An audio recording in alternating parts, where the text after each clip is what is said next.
really an interesting way of looking at the world.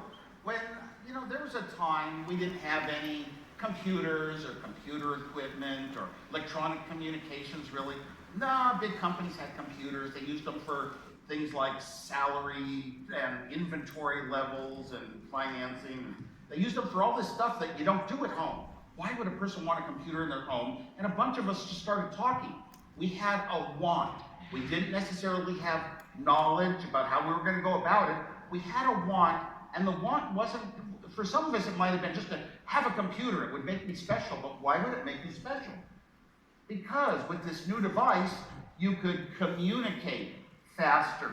In our homebrew computer club, we spoke of one person typing a message, and within an hour, 100 people could read it. That was exciting news back then. You have to realize they were very different times. And we talked about education, where you could be told immediately if your answer was right or wrong.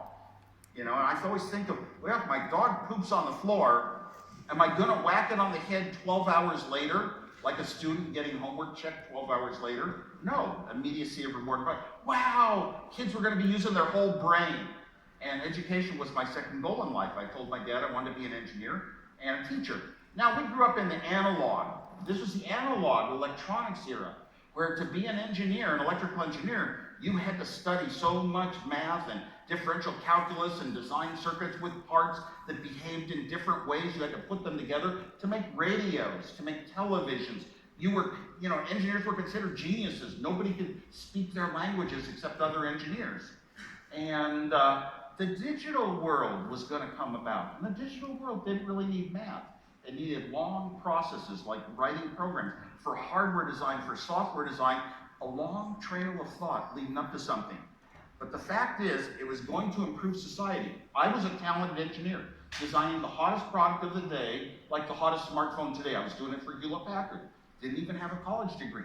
They had interviewed me, and I had a background of preparing myself for one type of talent, and turned out to be valuable, just by luck.